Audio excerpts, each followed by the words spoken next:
really what makes it work. Is the We're fact that actors. We did it for a living. Well, Did you study astronauts to? No, well, no, but the point I'm trying to make is that if you, I mean, it's not going to be Jim Carrey, you know? I mean, Jim Carrey can't, they say action, and then by the time they've rolled 20 foot of film, he's made 9 faces. I didn't think it took rocket scientists on our behalf. I'm not trying to be weird with you, but I mean, you know, you get on a job and you're playing 2 guys going to Jupiter. We're not going to be, you know, Charlie Hustle. We're not Pete Rose, you know.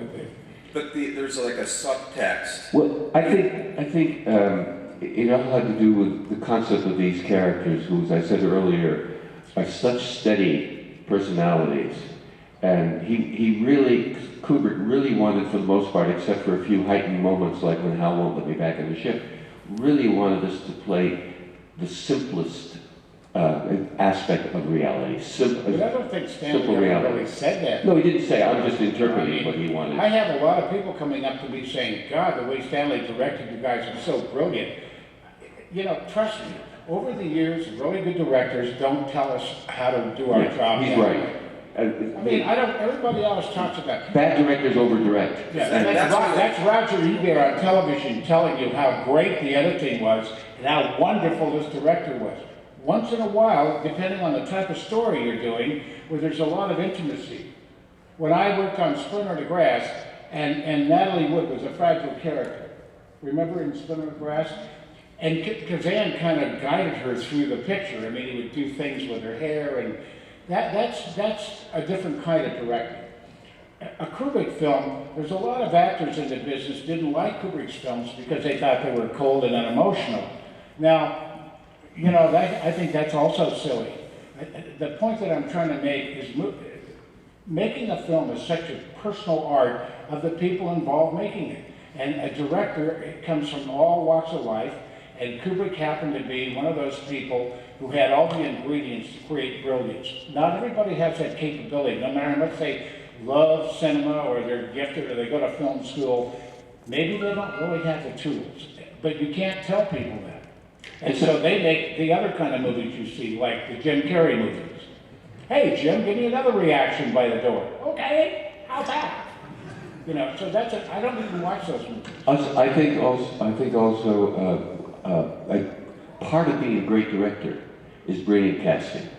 And if you cast right, you don't have to do a lot of direction. You cast, and I remember Stanley was saying that, you know, you're exactly what I've been looking for. This is what I want. And, you know, we're very different than Ryan O'Neal. Ryan O'Neal was quite brilliant I keep forgetting the name of the film, but, you know, he was brilliant. But I can see why he cast Ryan O'Neal, if you know the character. Sure. I'm sure he didn't give him a lot of direction. If you examine the character of Barry Lyndon, Brian was the closest guy in the industry to Barry Lyndon. Exactly. They could have cast Warren Beatty. Wouldn't have been as effective. Probably not. Yeah. Anyway.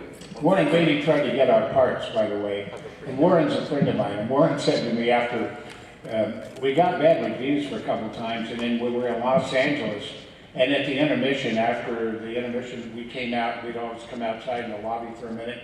And I remember Bonnie and Clyde had just come out, and Gene Hackman and Warren Beatty came out and walked up to me, and Beatty is a good guy, I like him. And he looked at me and he goes, "You're so lucky. You're in the greatest movie ever made." Yeah. All right, John has a question for you.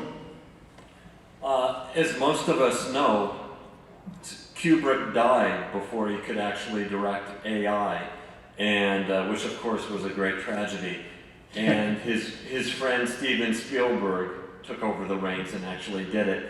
And I personally was rather disappointed in the film, and I just feel like it would have been very different if Kubrick had done it, even though I heard the story that the two of them talked on the phone for hours about the film and that Spielberg supposedly did it just the way Kubrick would have done it, which I still can't believe. But I just...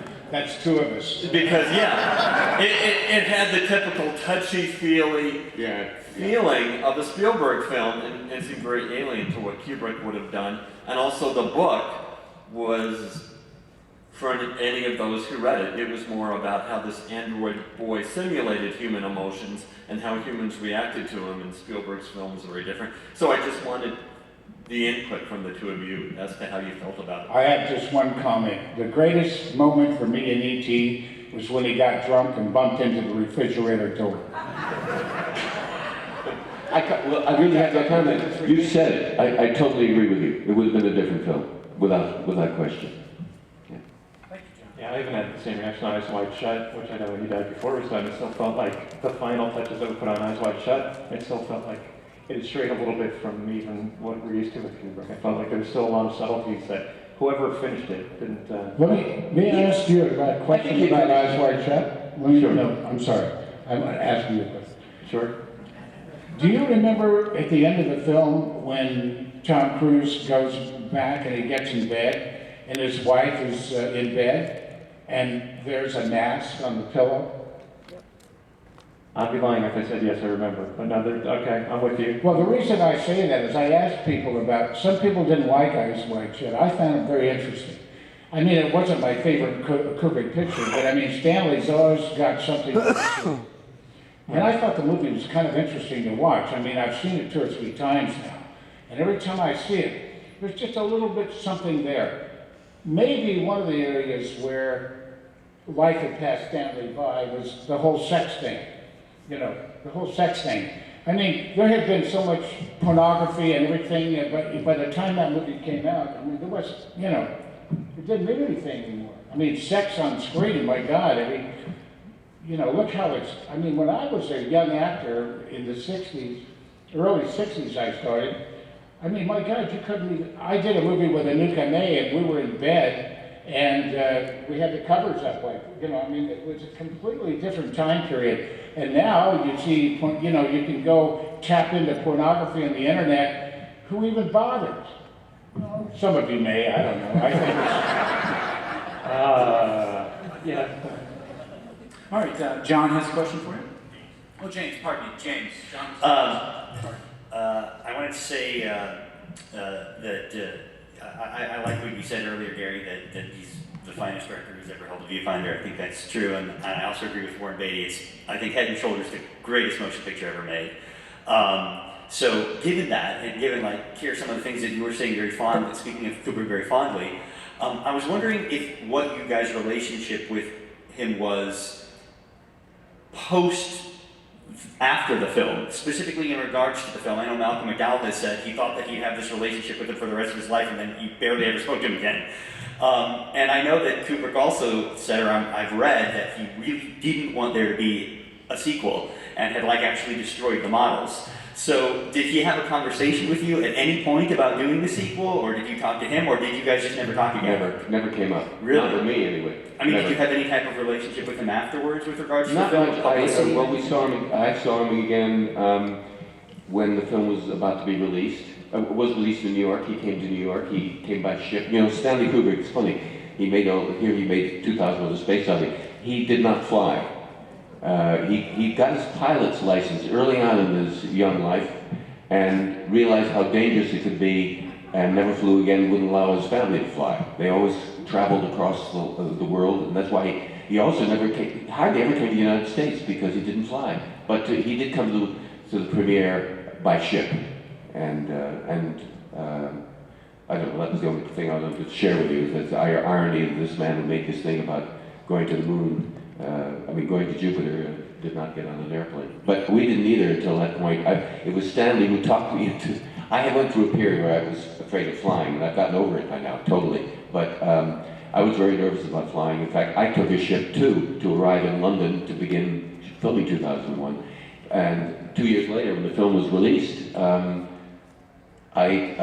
turned down a trip around not around the world, but to go to the premieres in Hawaii and in Tokyo and in Melbourne and Sydney, Australia. And I turned it down because I was going to have to fly, and Stanley called me and talked me into going.